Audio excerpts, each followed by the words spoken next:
Cait hate. And it's not going anywhere. And I'm starting to think, hey, this is like a... What if everything you worked for, every record broken, every ounce of respect earned, was erased in a single sentence?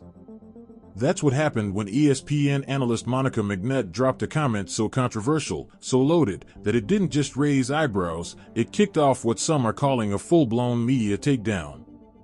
The target? Caitlin Clark. As usual. But this wasn't just a hot take, it was a calculated shot. And it might have just opened the floodgates for something a whole lot darker. It was supposed to be a regular sports segment. Just another panel, another discussion, another day at ESPN. Until Monica McNutt leaned forward and said this. The only reason young girls gravitate toward Caitlin Clark is because she's white. Caitlin Clark is one of them. Naming her really strikes me as something that was negotiated between her PR agent and Time Magazine, where the agreement was she would say what the left wanted to hear, and in exchange, she's named. No build-up. No softening. Just straight to the point, accusing millions of young fans of being racially motivated and stripping Caitlin of the credit she's earned through record-breaking performances. This wasn't a critique of her gameplay. It wasn't about her shot selection, her defense, or her turnovers. It was personal. It was comment. And it sent a message. Caitlin Clark isn't being celebrated because she's great, she's being celebrated because of what she looks like. For many, that single sentence wasn't just unfair, it was offensive. And it marked the exact moment the conversation around Caitlin Clark began to change. But that was just the beginning. It was not anything that she said or was truly based on her personality, but she was a white girl from the middle of America. Just weeks before, Caitlin Clark was America's golden girl. Headlines called her the future of women's basketball. Sold out arenas. Millions of viewers. She wasn't just dominating the game, she was changing it. But then, almost like flipping a switch, the praise turned to critique. Her wins were questioned. Her spotlight labeled as privilege. And suddenly, the narrative became less about her skills and more about her skin. Was it jealousy? Was it politics? Or was it something deeper, a quiet discomfort with seeing someone so dominant, so young, and so unapologetically confident? Whatever it was, it spread fast. Social media caught fire about her skin. Was it jealousy? Was it politics? Or was it something deeper, a quiet discomfort with seeing someone so dominant, so young, and so unapologetically confident? Whatever it was, it spread fast. Social media caught fire. Commentators weighed in. Fans started fighting. And through it all, Caitlin stayed quiet, while others made her the center of a storm she didn't ask for. And just when it seemed like things might die down, someone added fuel to the fire. But as a white person, there is privilege. A lot of those players in the league that have been really good have been black players. This league has kind of been built on them. The more we can appreciate that, highlight that, talk about that, and then continue to have brands and companies invest in those players that have made this league incredible, I think it's very... Jason Whitlock saw the shift happening in real time, and he wasn't having it. He didn't mince words. He called Monica McNutt's comment the beginning of something bigger, something more dangerous. He called it Cait hate. Not just criticism. Not just debate. A full-blown movement to tear down one of the most impactful players in recent memory before she even had a chance to step into the WNBA. According to Whitlock, this wasn't just about skin color, it was about control. A message to any rising star who gets too big without the right people backing them. A reminder that success, if it doesn't fit the narrative, can be weaponized against you. And when that narrative turns, the consequences get ugly fast.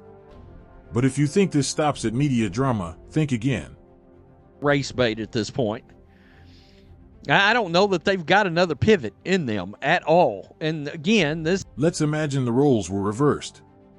Imagine a certain analyst saying the only reason fans support a colored athlete is because of their skin color. The backlash would be instant. Public apologies. Job on the line. Headlines for days. But when Monica said it about Caitlin, Crickets. Some even praised her for being brave. Brave for accusing a young woman's entire fan base of bias? Where's the accountability? Where's the outrage for reducing a player's legacy to nothing more than her skin tone? This double standard is blinding, and Caitlin Clark is walking straight into the middle of it. Not because of scandal, not because of controversy, but because she dared to be great in a space where greatness gets dissected by everything except performance. And it's not just media voices fueling it, it's starting to seep into the league itself. The WNBA should be excited. A player like Caitlin Clark doesn't come around often. She brings talent, viewership, and attention the league desperately needs. But instead of rallying behind her, there's a growing resentment. Whispers about how she's marketed, shade about how she's covered, and quiet digs from players, analysts, and influencers who think she didn't earn the spotlight. If you're a Caitlin Clark fan and want more stories the media won't tell, subscribe now, we've got plenty more coming. So now, Caitlin's entering a league where she'll have to prove herself on every possession, while being undermined off the court. Not because she's controversial, but because she's successful. And that success is making people uncomfortable. The message is clear: rise too fast, and they'll find a way to bring you down. And if they can't do it with stats, they'll do it with narratives. There's a demographic filled with anger and entitlement and a victimhood mentality filled. Jason Whitlock wasted no time. The moment Monica McNutt suggested Caitlin Clark's popularity was because of her skin color, he called it out immediately for what it really was. No sugarcoating. No trying to keep it respectful. He said it straight: this wasn't about basketball. It was about pushing a narrative. A dangerous one.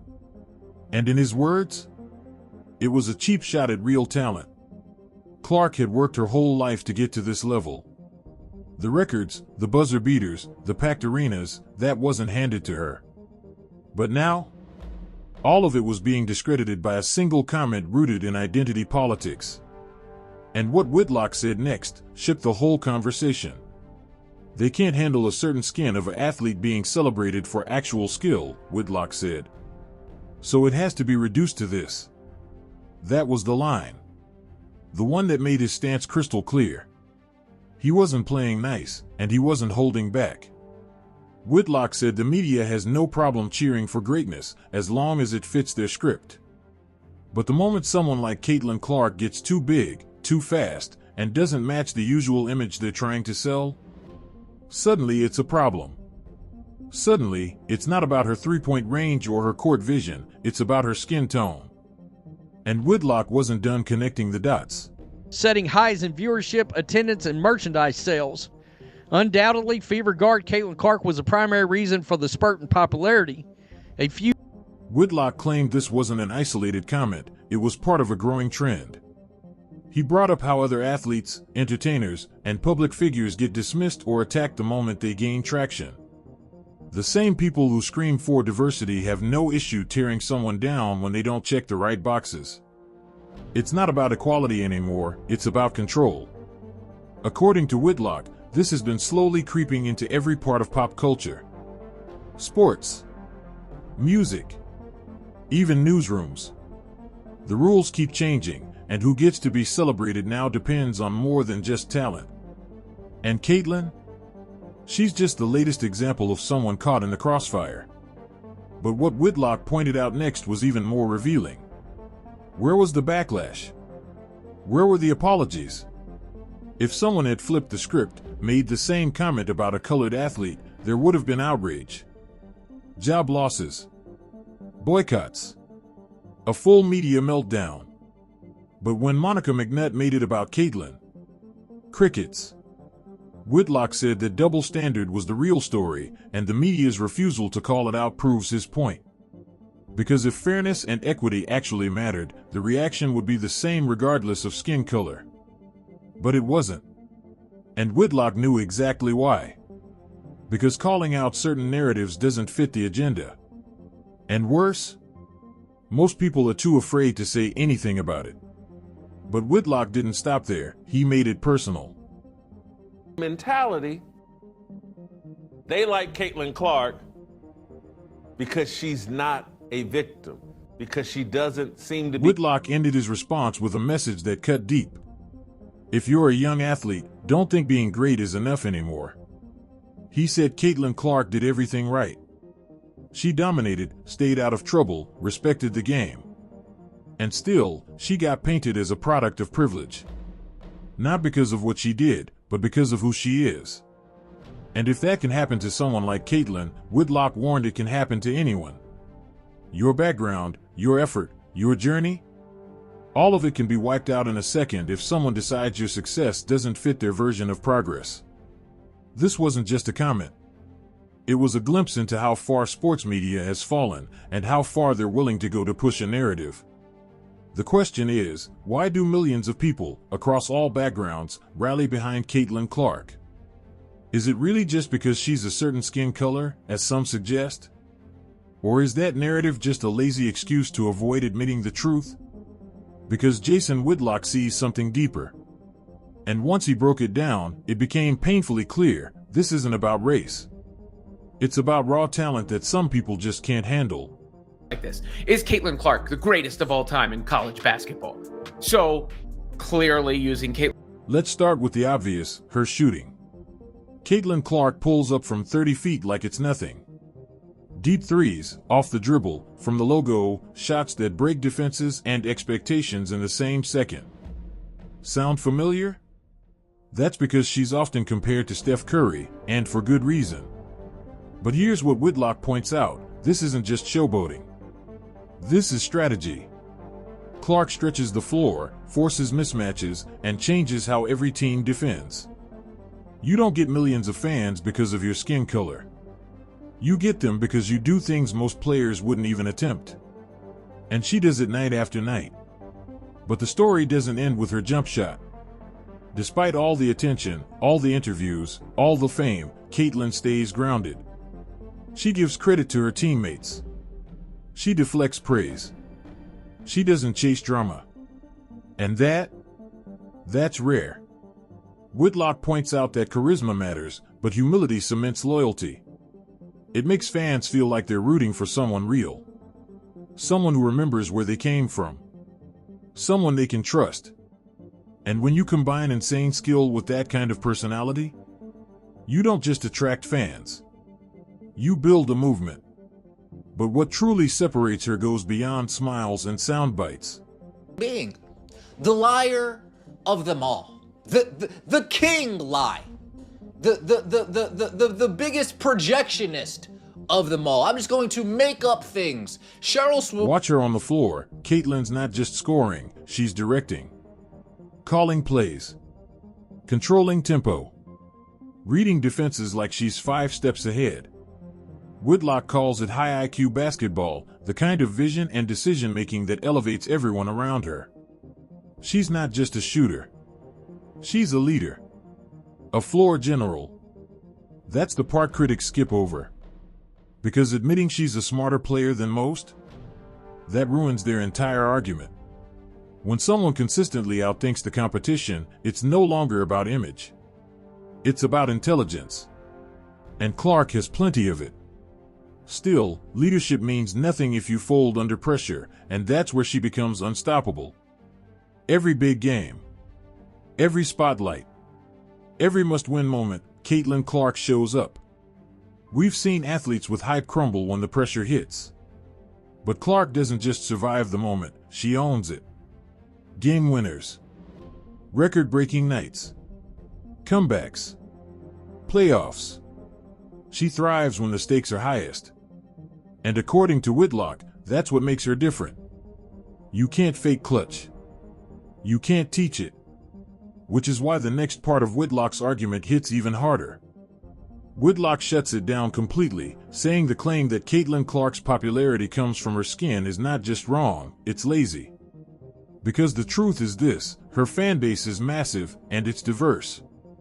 Colored fans. Latino fans. Young girls. Grown men. College students. Coaches. Legends of the game. They're not watching her because of her skin, they're watching her because she's electrifying. Reducing her success to skin color? That's not progressive. That's insulting. To her fans, and to the sport. Whitlock believes this kind of thinking doesn't help women's basketball. It divides it. And the more this narrative gets pushed, the more it cheapens the very progress people claim to want. Because if you can't admit when someone's just better, you're not fighting for fairness. You're fighting to stay blind. Steve Kim didn't dance around at the conversation either. He called McNutt's comment exactly what it was. Disguised as analysis. He said it plainly, there's a growing trend in sports media where people aren't trying to understand success, they're trying to discredit it. And now, instead of celebrating a generational talent like Caitlin Clark, we've got commentators suggesting her entire fan base biased. Kim said this kind of language doesn't spark conversation, it spreads resentment. And the biggest insult? It ignores everything Clark's earned through actual skill. But that wasn't the only damage being done. Whitlock and Kim made one thing crystal clear, this isn't just about basketball anymore. This is a fight over truth. Over whether real talent will be respected or rewritten. And right now, Caitlin Clark is caught in the middle. You can either believe she earned her spot, or you can buy into the idea that everything she's achieved is some kind of accident based on their skin color. But you can't believe both. And if this is what she's facing before her rookie season even begins, just imagine what's coming next. Caitlin Clark didn't start this fight. But now, she's at the center of it.